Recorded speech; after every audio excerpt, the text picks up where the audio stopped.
Quand les nouvelles s'affolent, Métropole fait le point. Le point tous les matins, simultanément sur Radio et Télémétropole.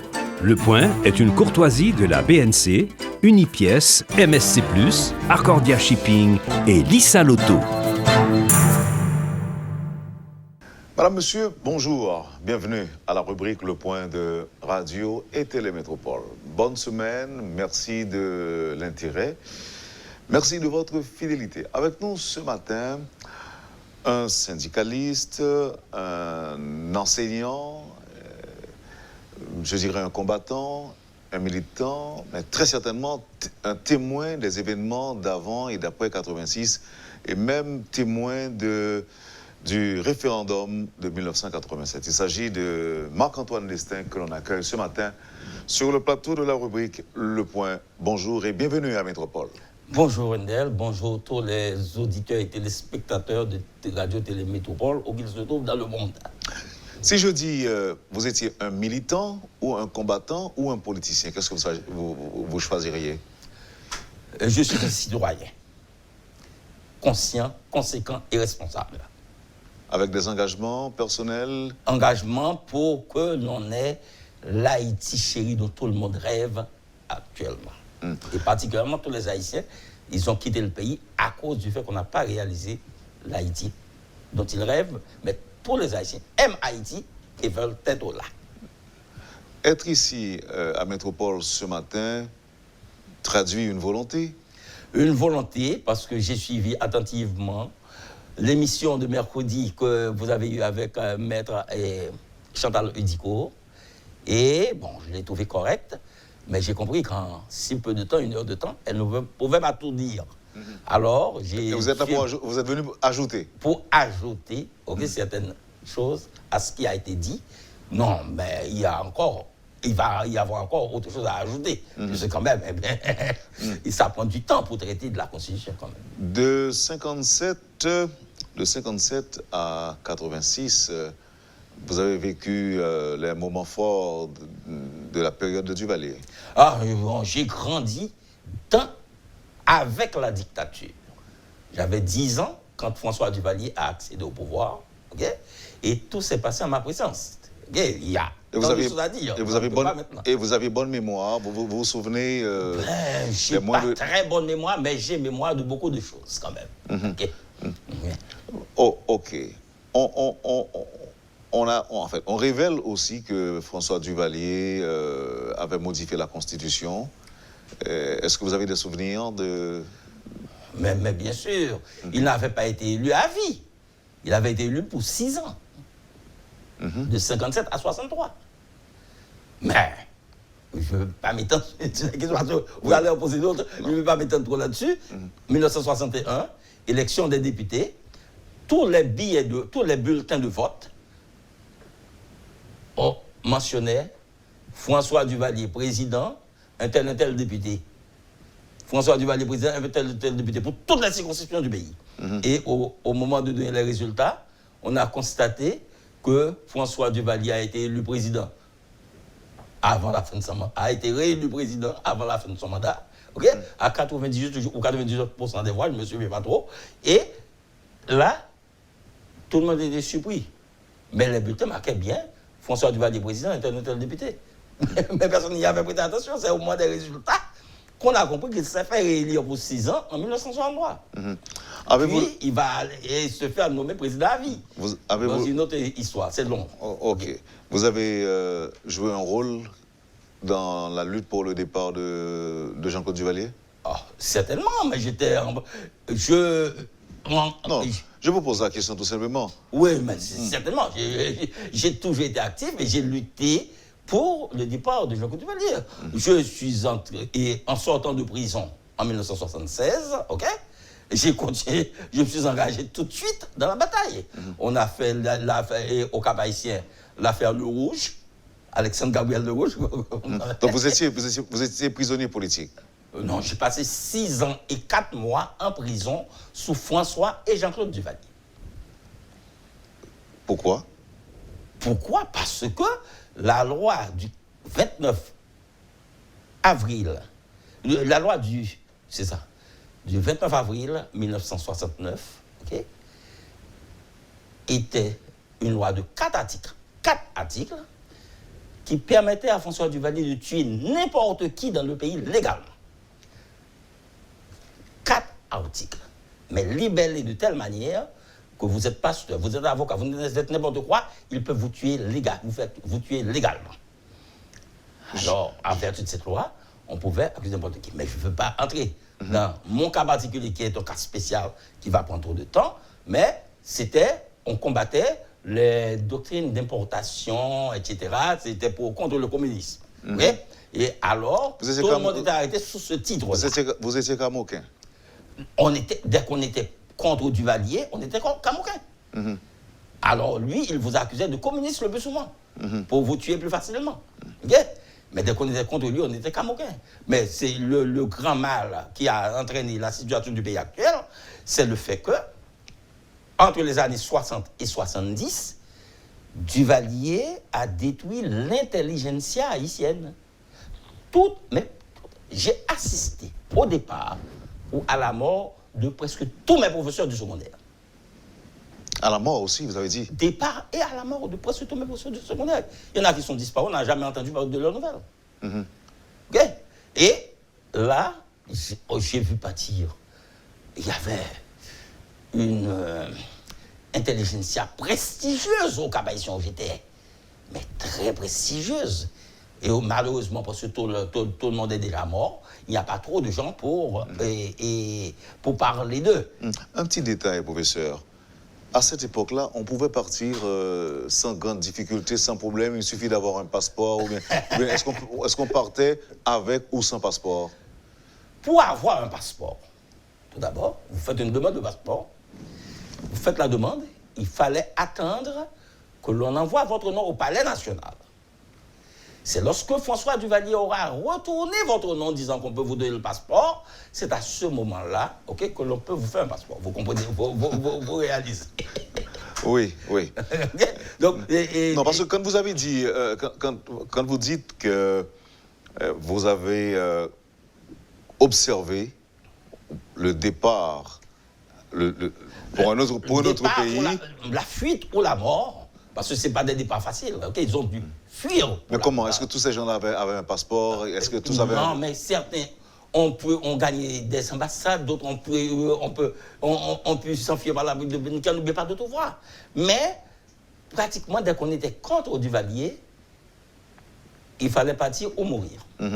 Donc, ce que nous payons aujourd'hui... C'est le résultat de ce que la génération des années 70 n'a presque pas eu de professeur. C'était surtout les médiocres qui restaient. Donc, surtout. Au lendemain de votre libération, vous vous êtes jeté dans la bataille? Non, mais même à l'intérieur de la prison, j'étais dans la bataille. C'est incroyable, mais c'est le fait. Ok, non, mais maintenant, après? Après, oui, là, je suis retourné à la vie normale. Les macoutes me détestaient, ne m'aimaient pas me voir passer, etc. Même moi, j'affrontais tous. Maintenant, 7 février 1986, Jean-Claude est parti. Oui. C'était pour vous, comme pour beaucoup d'autres Haïtiens, un ouf de soulagement. Non, un ouf de soulagement, c'est pas seulement un ouf de soulagement. Il est parti le vendredi 7 février et le lundi gras qui suit, 3 février, j'ai appelé quelques collègues professeurs et on a monté la première organisation d'enseignants parce qu'on a lutté pour le faire pendant qu'il était là. On n'a pas pu avec les Macoutes. Et donc, on a 3 jours après monté la première organisation d'enseignants, l'Association des enseignants du Nord. Et c'est à partir de là qu'on a fait la CNEH, la Confédération nationale des enseignants d'Haïti. Après. Et vous alliez être le coordonnateur? Non, j'ai été le président de la Confédération nationale des enseignants d'Haïti, fin 1986, ok, 87. Ok. Maintenant, si ma mémoire est bonne, tout de suite après Jean-Claude Duvalier est parti, tout de suite après le départ de Jean-Claude Duvalier, on a eu le CNG, et le Conseil national de gouvernement, avec Henri Danfi comme président, et le reste, Régala, et le reste. Jacques François. Maître Gogo aussi, et dans ce premier temps. Maître Gogo, qui dans le premier temps, après ça, on va voir. Oui. Maintenant, la nécessité d'une nouvelle constitution surgit. Ouais, mais ça c'était pour mettre fin à la dictature, parce qu'on était sous la constitution de Duvalier. Oui. Et on n'a pas mis du temps de 7 février 86 à 1987, à mars 87, c'est environ un an. Oui, c'est ça. Environ un an. Et comment on procédait pour arriver justement à ce référendum? Non, mais on a sorti le premier texte, on l'a diffusé sur le territoire, ok? Il y a eu beaucoup de discussions, beaucoup de débats, ok? Puis, eh bien, il y a eu des révisions, après toutes les considérations, et finalement, eh bien, on est passé au référendum. Ok. Mais dites-moi, il y avait une catégorie de gens qui ne voulaient pas non plus de cette constitution. Oui, certainement, tous les Makoutes ne voulaient pas de la constitution, et peut-être d'autres, okay? Mais pas beaucoup. Et c'est pourquoi elle a été votée par avoir... À 98% des votants. Est-ce que vous pensez que c'est tout simplement à cause de l'article qui stipulait que les Makoutes devaient être tenus à l'écart pendant 10 ans? Est-ce que selon vous, c'est à cause de cet article que les Makoutes ne voulaient pas de cette constitution?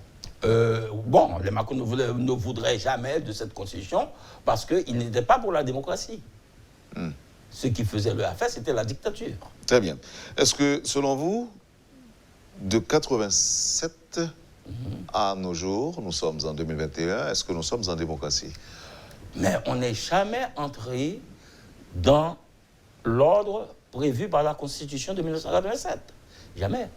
Est-ce que ça veut dire que nous sommes encore sous la dictature? Est-ce que ça veut dire que nous sommes sous la dictature? Ou bien sous une dictature? Oh. On est dans un désordre constitutionnel grave. Et la situation que nous vivons aujourd'hui vient de ce que le Conseil électoral de 1990, le Conseil électoral provisoire, qui devait être l'unique, d'après la Constitution de 1987, pressé par les gens qui avaient hâte de prendre le pouvoir, ce Conseil électoral a organisé les élections législatives et présidentielles. Ce qui était très grave. Non, mais avant 90. Avant 90. Il y avait d'autres élections. On a l'affaire de Maninga et autres. Okay, d'abord, il y avait les élections avortées dans le sang, celle du 29 novembre. Oui, c'est ça. Oui, après, c'était l'élection de Maninga tout de suite. Et on a eu une suite de gouvernements. Nanfi est revenu au pouvoir, et puis là, il a été remplacé par Prosper Avril après, et finalement, ne pouvant pas tenir, Prosper Avril a dû céder, et on a fait cet arrangement avec Mme Erta Pascal Drouillot. Commencement d'application de la Constitution qui avait prévu qu'en cas de vacances de la présidence, on prend le président, ou à défaut le vice-président, ou à défaut le juge le plus ancien de la Cour de cassation. Maintenant... Il se trouve que c'est madame qui était... oui, parce qu'on a pris défaut, elle était 6e ou 7e numéro sur un bateau de la liste, mais on a pris défaut contre tous les autres, et elle est devenue la présidente provisoire pour organiser les élections et faire entrer le pays dans l'ordre constitutionnel. Mais... Non, est-ce que ça veut dire de 87 à 1990, c'était déjà le désordre constitutionnel? Non, le désordre avait comme... Il y avait certains, je crois que, et Nanfi, Avril, ont mis de côté certains articles de la Constitution carrément, d'autorité, comme François Duvalier aurait pu faire, et puis, bon, ils ont dit. Donc... Il y a un auditeur qui m'a demandé de rectifier, et c'est de bonne guerre qu'il m'a envoyé un petit message pour le dire.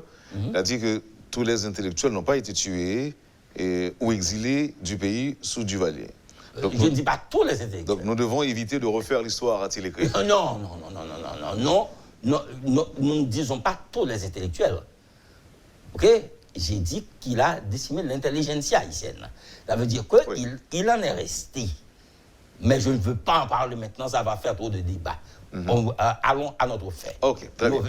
Maintenant, nous sommes en 90. Et maintenant, le Conseil électoral provisoire se met à organiser les élections législatives et présidentielles. Alors que, d'après la Constitution de 87, il fallait organiser d'abord les élections des collectivités territoriales. Mais toutes les élections des collectivités territoriales au premier, deuxième et troisième degré. Quelle est la procédure indiquée par la Constitution? Le Conseil électoral provisoire unique devait remettre au premier président élu la liste des 27 noms pour former le Conseil électoral permanent dès l'installation du président. Vous avez dit 27. 27 noms parce que... Donc on laissera au président la latitude de choisir les 9 membres, ou bien? Non. L'article 192 de la Constitution prévoit chaque département, 9 départements, chaque département choisit 3 personnes. Chaque assemblée départementale choisit 3 noms pour former le Conseil électoral permanent. 9 départements, ça fait 27 noms.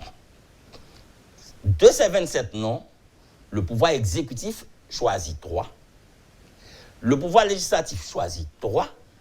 Et le pouvoir judiciaire choisit 3, ce qui fait 9, en veillant à ce que tous les départements soient représentés. Ça veut dire que si l'exécutif choisit quelqu'un du Nord, le législatif, ne peut pas choisir quelqu'un du Nord. Il doit choisir quelqu'un du Sud. Si le judiciaire prend quelqu'un de l'Ouest, ni le législatif ni le judiciaire ne peut pas choisir quelqu'un de l'Ouest, il doit prendre dans un autre département. Les 9 membres du Conseil électoral permanent doivent représenter le pays. C'est ça le concept de la Constitution de 87. On ne les prend pas tous dans un seul endroit. Donc ce qui fait que la démocratie que l'on a conçue, c'était que d'abord, c'est la population, c'est les citoyens qui détiennent la souveraineté nationale. Donc c'est eux d'abord. Donc on fait un conseil électoral permanent, il faut qu'ils se sentent tous représentés. Donc c'est comme ça, c'est pour cela que l'on a eu cette formation, de sorte qu'aucun chef d'État ne pouvait avoir un conseil électoral permanent à lui. C'était le concept. Maintenant, c'est le concept jusqu'à présent, parce que la Constitution de 87 est celle en vigueur, même si on l'a violée maintes et maintes fois, mais c'est la Constitution en vigueur. Ok, mais on y reste. Ouais. Est-ce que le Conseil électoral provisoire, qui avait organisé les élections de 1990, les élections de Jean-Bertrand Aristide, est-ce que ce Conseil avait soumis à l'appréciation du président les 27 noms? Non. Il n'avait pas soumis les 27 noms, puisqu'on n'avait pas encore organisé les élections des collectivités territoriales.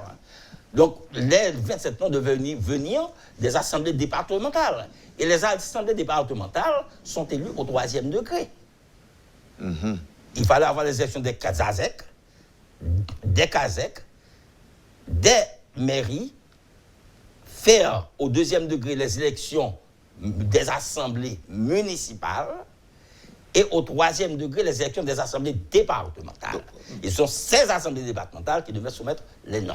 Non, mais on ne pouvait pas attendre tout ça. Ah, ben, bon, on était trop pressés. Mais trop pressés, pas fait jour d'ouvrir. C'est ça la question. Donc, on était trop pressés. Et puis, on a tout gâché. Parce qu'on était trop pressés de prendre le pouvoir en 90-91. Alors, qu'est-ce qui est arrivé? En plus de ça, le président installé le 7 février 1991 ne pouvait pas faire appliquer la Constitution parce que le pouvoir judiciaire était inconstitutionnel et est resté inconstitutionnel jusqu'à nos jours. Le pouvoir judiciaire? Le pouvoir judiciaire. Je dis, les juges de paix, des tribunaux civils, des cours d'appel... Est-ce que je comprends bien? Est-ce que je comprends bien, professeur? Oui. Est-ce que je comprends bien? Oui, ce que je dis est tout à fait exact. Le pouvoir judiciaire haïtien est inconstitutionnel de 90 à nos jours. Parce que, sauf quelques juges, les juges de la Cour de cassation sont nommés parfois selon la Constitution. Tous les autres juges sont inconstitutionnels. Parce que l'article 175 de la Constitution stipule les juges de paix sont nommés par le président de la République à partir d'une liste de noms soumises par les assemblées, à partir de listes de noms soumises par les assemblées municipales. pour les juges de paix. Oui, mais est-ce que... Et pour les juges de tribunaux civils et des cours d'appel, les listes sont soumises par les assemblées départementales. Le conseil électoral provisoire devait, en installant, avant de remettre sa démission au président de la République, lui remettre les listes de noms pour nommer les juges des tribunaux de paix, des tribunaux civils et des cours d'appel. Ce qui n'a pas été fait. Est-ce que ici, le terme illégal est d'application ou encore est correct? Non, c'est inconstitutionnel, carrément. Oui, mais vous diriez quoi de la théorie des formalités impossibles? Ah non, il n'y a pas de formalité impossible. Il y a eu une erreur grave. C'est tout. Non, mais est-ce que... C'était pas une formalité impossible. Est-ce que les juges étaient responsables? Est-ce qu'ils sont responsables? Non, je ne dis pas que les juges sont responsables. Mais vous dites qu'ils sont inconstitutionnels. Ils sont inconstitutionnels. Maintenant, je ne dis pas qu'ils sont responsables, mais ils peuvent s'estimer responsables à partir de ce que nous venons d'expliquer. Parce qu'ils ne devaient pas accepter les postes en violation de la Constitution. Parce que normalement, le juge n'a pas d'excuse, lui, s'il ne connaît pas la Constitution. Okay? Donc, il devait voir que pour être nommé juge, il fallait qu'il y ait une assemblée, juge de paix, une assemblée municipale, ou juge de tribunal civil de cour d'appel, une assemblée départementale, à proposer son nom. Donc ils sont tous au courant de ce que vous dites là. Comment peuvent-ils ne pas être au courant? La Constitution, tout le monde l'a... Surtout les hommes de loi sont censés la connaître. Je pensais que vous allez dire que personne n'est censé ignorer la loi. Bon, de toute façon, ils sont là, ils sont en poste, et ils sont inconstitutionnels selon vous. Pas selon moi, selon la Constitution. Selon la Constitution. Et là, ce matin, vous ne faites qu'un rappel. Juste un rappel. Et maintenant, dire qu'est-ce qu'il faut faire pour remédier à la situation. Qu'est-ce qu'il faut faire? Parce que c'est ça ma préoccupation. Qu'est-ce qu'on doit faire? Qu'est-ce qu'il faut faire? Le conseil électoral provisoire que l'on va installer, je ne dis pas qu'il doit être le dernier, on est obligé de revenir à la case départ, de revenir à la situation de 1990. On a un conseil électoral provisoire qui va organiser les élections des collectivités territoriales d'abord, toutes les élections des collectivités territoriales, pour avoir les listes de noms pour former le conseil électoral permanent, les listes de noms pour former les juges, pour former le conseil interdépartemental qui doit travailler au développement de chaque département, à l'amélioration de chaque département. Et il faudra, au moment après, organiser les élections législatives et présidentielles. Et maintenant que le président élu puisse former le conseil électoral permanent l'espace de mois, avec les parlementaires et le pouvoir judiciaire. Donc, il doit remettre au président élu les listes pour nommer les juges de paix, les juges des tribunaux civils, les juges des cours d'appel, avant de se retirer. Et, d'ailleurs, il remet sa démission, expédie les affaires courantes pour remettre charge au conseil électoral permanent. Qui doit faire ça? Le conseil électoral provisoire que l'on va avoir. Le dernier conseil. Non, je ne parle pas de dernier conseil. Tout ce qui a été fait, c'est un désordre constitutionnel inacceptable. Okay? Tout ce qui a été fait. Donc il faut faire table rase. OK, on est obligé de revenir à la case départ. Puisqu'on n'est jamais entré dans l'ordre constitutionnel, il faut y entrer. Donc c'est tout comme si on appliquait les dispositions transitoires. Oui, en fait. On va observer la pause, professeur, et puis on revient pour la suite de l'émission. Vous suivez, madame, monsieur, la rubrique Le Point de Radio et Télémétropole. Marc-Antoine Destin est notre invité ce matin. A tout de suite, après la pause. Le Point est une courtoisie de la BNC, Unipièce, MSC+, Accordia Shipping et Lisa Lotto. Bienvenue, madame, monsieur, à la deuxième partie de la rubrique Le Point de Métropole. Marc-Antoine Destin est notre invité ce matin. Comme je l'ai dit tantôt, il est témoin de plusieurs événements de l'histoire d'Haïti. 1986, le référendum de 1987, les élections de 90 et le reste. Donc, selon vous, nos juges aujourd'hui sont inconstitutionnels. Selon la Constitution de 1987. Selon la Constitution de 1987. L'article 175. Aujourd'hui, que faire? Faut-il remettre de l'ordre? Si oui, comment? Il faut remettre de l'ordre obligatoirement. Comment? Comment? J'ai bien dit. le conseil électoral provisoire que l'on va avoir doit correspondre au conseil électoral provisoire unique qu'avait prévu la Constitution de 1987. C'est-à-dire qu'en installant le président élu, il faudra que ce conseil électoral provisoire puisse remettre aux charges au conseil électoral permanent. C'est-à-dire que le conseil électoral provisoire remet sa démission au président et lui remet la liste des 27 noms pour former le conseil électoral permanent. Donc la responsabilité de ce conseil, le prochain évidemment ou le futur, sera grande. D'abord, l'organisation des collectivités territoriales. De toutes les élections des collectivités territoriales. D'abord. Ensuite, les législatives. Les législatives, la présidentielle. Et là, on est parti pour une transition de plusieurs années, non? Mais écoutez, en 1990, on n'a pas voulu mettre le temps nécessaire pour faire le travail. OK? Donc, il faut le faire. C'est pour ça qu'on n'est pas entré dans l'ordre constitutionnel et qu'on a eu tout le désordre des 30 dernières années avec le déclin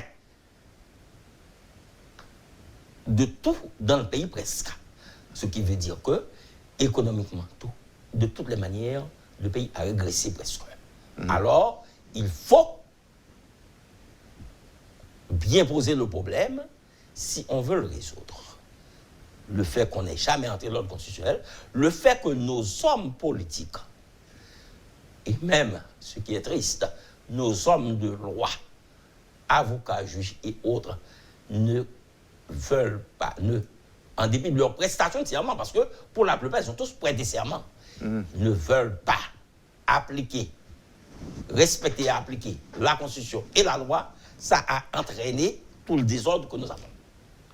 Alors, pour en sortir, il faut prendre le temps de mettre de l'ordre. Ma préoccupation, c'est pas combien de temps la transition va durer, c'est rentrer le pays dans un ordre qui permet de le faire progresser, qui permet que l'on ait une administration publique qui offre des services à tous les citoyens où qu'ils se trouvent sur le territoire, dans les bidonvilles, au sommet des montagnes, au fond des campagnes, au fond des plaines, partout, que tout le monde sente la présence de l'État qui distribue les services à la population. Or ça, c'est une question plutôt technique, mais il faut d'abord que tous ceux, juges, avocats, tous les hommes de loi, comprennent qu'il faut respecter et appliquer strictement la Constitution et les lois conformes à la Constitution. Parce que, selon vous, tout ce que nous avons comme problème découle de la non-application de la Constitution. Bien sûr. Je vous cite un exemple. Vous avez les gangs, dont tout le monde se plaint.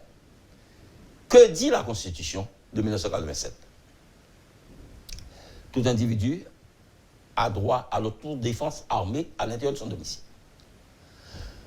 Ensuite, la détention d'une arme à feu doit être déclarée à la police. Est-ce que la police connaît tous les armes à feu qui sont sur le territoire? Enfin, les armes de guerre, seules les forces armées d'Haïti peuvent les avoir avec leurs munitions et autres. C'est ce qui est écrit dans la Constitution. Est-ce que les forces armées sont les seules à avoir des armes de guerre? Le problème est là. Le fait qu'on n'a pas appliqué la Constitution. On a le désordre partout. Et, par moment, moi je me demande, est-ce que vraiment les responsables de la sécurité et autres ont lu ce qui est écrit dans la Constitution? Donc vous parlez des autorités. Je parle des autorités et de tout le monde. Parce que la Constitution, c'est l'affaire de tous les citoyens, pas seulement des autorités. L'affaire de tous les citoyens, pas seulement des autorités, parce que, justement, il faut tenir compte de ces considérations, ok?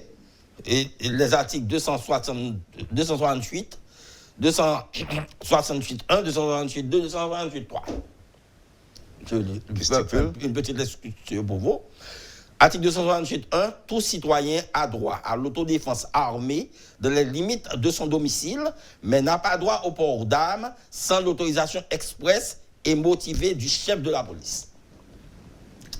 268.2, la détention d'une arme à feu doit être déclarée à la police. 268.3, les forces armées ont le monopole de la fabrication, de l'importation, de l'exportation, de l'utilisation et de la détention des armes de guerre et de leurs munitions, ainsi que du matériel de guerre. C'est la Constitution. Oui, mais on n'avait pas... au moment de l'élaboration de la Constitution, on n'avait pas la police, on n'avait que l'armée. Oui, mais quand on fait la police, il faut en tenir compte. Parce que l'armée s'occupait également de la police. OK? Mais ce n'était pas normal, la Constitution a prévu les deux forces. Maintenant, quand on a eu la police, la dissolution des forces armées était inconstitutionnelle. Il n'y a pas eu de dissolution légale vraiment des forces armées. Hein. Ça n'a jamais eu. Mais de fait. OK? De fait, tout simplement, une déclaration, et puis les forces armées ont été dissolues. Alors là, tout ça, c'est inconstitutionnel. On n'a pas le droit de le faire. Donc, il faut donc entrer dans le cadre du respect strict de la Constitution et de la loi. Et pour respecter la Constitution, il faut une transition. Obligatoirement, maintenant tout est gâché. OK? Et on n'a pas le choix. À partir de cette transition, on aura à organiser des élections. D'abord, les collectivités territoriales, des législatives et de la présidentielle. Ouais. C'est ça. Ouais. Et je ne vous ai pas entendu parler du projet constitutionnel qui est actuellement sur le tapis. Non, je n'ai pas à en parler parce que le président Jovenel Moïse a prêté serment pour respecter, faire respecter et appliquer la Constitution. Donc la seule. Mais ce n'est pas la seule, la Constitution. Un pays n'a pas deux constitutions, il y a une Constitution. Il a prêté serment pour respecter, appliquer et faire appliquer. Il ne peut pas se permettre de faire une nouvelle Constitution. Il n'en est pas question. Donc là, vous parlez de projet Mornay, non? Non, mais je veux dire un faux projet, tout simplement. Mais vous diriez quoi aux gens qui souvent parlent de la nécessité d'une nouvelle constitution, étant donné que celle de 87, amendée ou pas, serait source de crise ou d'instabilité? Mais c'est le problème, c'est que les gens qui le disent n'ont peut-être jamais lu la Constitution ou l'ont feuilleté.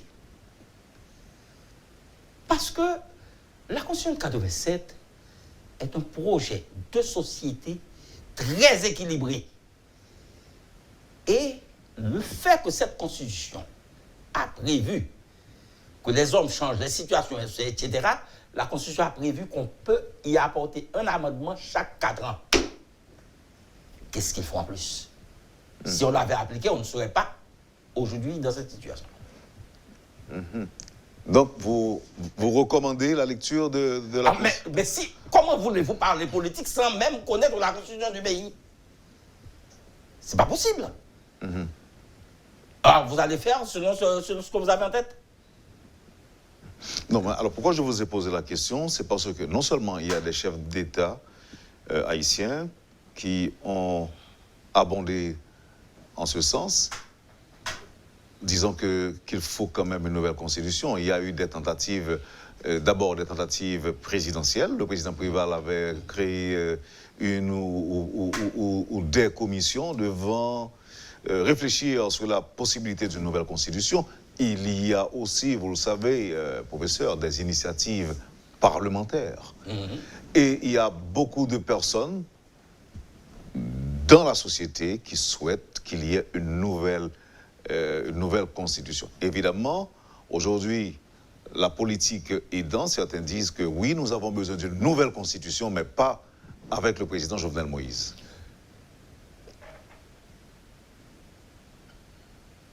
On ne parle pas de zéro. Je ne suis pas le premier homme, ni vous non plus. OK? On a un moment dans le temps Dans le temps, la Constitution de 1987 est en vigueur. Il n'est pas question pour quelqu'un qui a prêté serment en tant que président de la République ou en tant que député ou sénateur pour respecter, appliquer et faire appliquer la Constitution, il n'est pas question pour lui de violer la Constitution.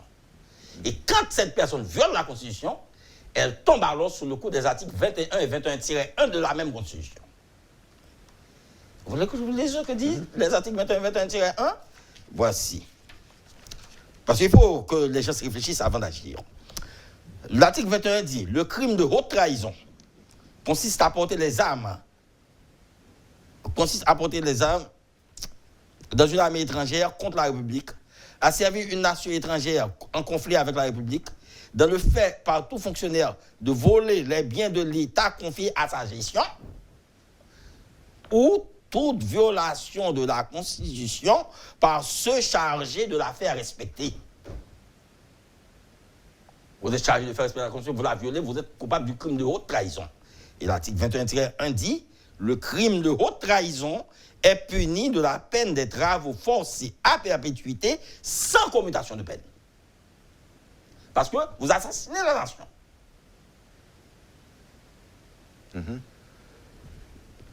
Donc, je demande donc, et je le dis maintenant pour tous ceux qui écoutent, les jeunes et autres, ne prêtez pas serment avant de bien connaître ce que vous allez prêter serment pour faire appliquer. Là, vous vous adressez à tout le monde, à tous les citoyens. Aux potentiels candidats aussi. À tous les citoyens. Surtout. Celui qui prête serment pour faire quelque chose doit respecter son serment. C'est aussi simple que ça. Et c'est ce qui c'est ainsi qu'étaient mes professeurs, les aînés avec qui j'ai grandi, c'était des gens rectilignes. Marc-Antoine Destin, vous pensez que si l'on arrive à exécuter ou encore à mettre en application le projet, que la situation s'aggravera davantage? Quel projet? Le projet de constitution de 1900, le projet de nouvelle constitution. Non, mais il n'y a aucun moyen d'y arriver. Comment va-t-on y arriver? Okay? Il y a une constitution en vigueur. Il y a un auditeur qui m'a chargé de vous poser une question. J'écoute. Sur quelle constitution la transition va prêter serment? La constitution de 87. Parce que tout a été galvaudé et il faut revenir à la case départ. C'est tout. À l'auditeur d'ajouter que la constitution n'a pas prévu de gouvernement de transition à part les prescrits des dispositions transitoires. La Constitution n'a pas prévu de gouvernement de transition. Non, mais le terme transition ne se trouve pas dans la Constitution. La Constitution a prévu, dans l'article 149, qu'en cas de vacances de la présidence de la République. Les élections présidentielles n'ayant pas eu lieu, on va avoir une vacance de la présidence. Le gouvernement parle de dernière transition, alors que l'opposition parle de transition de rupture. Vous vous situez de quel côté? Non, mais je suis pas obligé de me situer de l'un de ces côtés. Je dis, il faut rentrer dans l'ordre constitutionnel. Et on en est sorti depuis longtemps. Rentrer dans l'ordre? On n'y est pas entré convenablement en 1991. On a dévié pendant 30 ans. On veut rétablir, on veut mettre le pays sur la voie.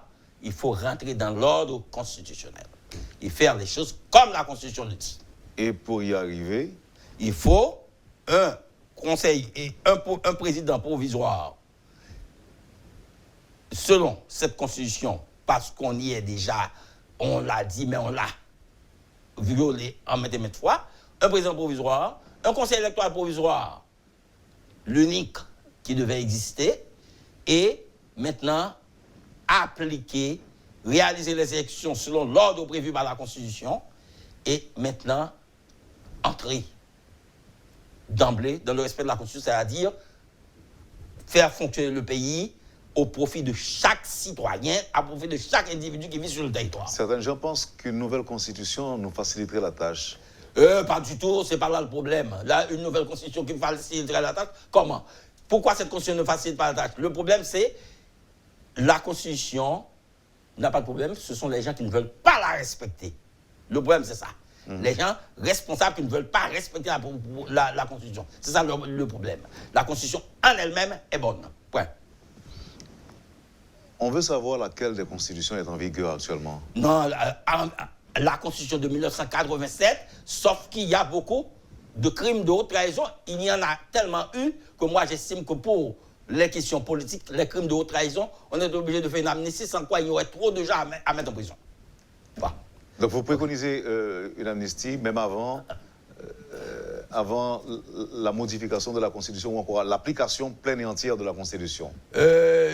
Non, bon, en réalité, pourquoi je propose l'amnistie, c'est parce que le crime de haute trahison, quand on est puni au travail forcé à perpétuité sans commutation de peine, ok, c'est,